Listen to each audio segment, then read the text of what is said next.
மேஷ ராசிக்காரங்களுக்கு இந்த 7.5 சனியில் பண வரவு எப்படி இருக்கும் அப்படின்னு பார்க்குறப்ப, என்ன சார் பணம் வரவு பற்றி நீங்கள் பேசுகிறீங்க, அதுவும் 12ல் வந்து சனீஸ்வர பகவான் வராரு. அதாவது விரயஸ்தானத்துக்கு வராரு. விரயஸ்தானத்துக்கு வரப்போ செலவு தானே சார் ஆகும் அப்படின்னு கேட்டால், வரவு இருக்கிற அளவுக்கு செலவு இருக்கும்.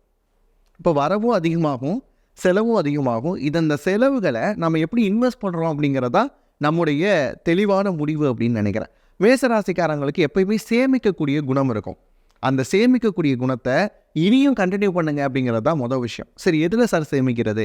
எனக்கு வரக்கூடிய பணம் அப்படியே போகிற மாதிரி இருக்கே, எதில் சேமிக்கலாம் அப்படின்னு கேட்டிங்கன்னா, ஷேர் வாங்குறதா இருந்தீங்க அப்படின்னா டிஃபென்ஸ் ரிலேட்டடான ஷேர்ஸ் வந்து வாங்கலாம். ஏன்னா செவ்வாயுடைய காலகத்துவம் அப்படிங்கிறப்ப டிஃபென்ஸ் ரிலேட்டடான விஷயங்கள் வாங்கலாம். உங்களுக்கு ராசிக்கு எங்கே வரார் அப்படின்னு பார்த்தீங்கன்னா 12ல் வரார். 12ல் வரப்போ அது குருவோட வீடாக வருது.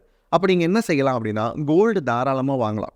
நிறைய பேர் கமெண்டில் போடுவாங்க, கோல்டு வாங்குற அளவுக்குலாம் காசு இல்லை சார் அப்படின்னு சொல்லிட்டு. காசு வரும். ஏன்னா 7.5 சனி நடக்கிறப்ப விரயஸ்தானத்தில் இருந்தாலும் கூட பணவரவுகள் அதிகமாக தான் இருக்க போது. கோல்டை இன்வெஸ்ட் பண்ணுங்கள். ஷேர்ஸில் டிஃபென்ஸ் மாதிரியான விஷயங்களில் இன்வெஸ்ட் பண்ணலாம் கண்டிப்பாக. ஆனால் இன்வெஸ்ட் பண்ணுங்கள்.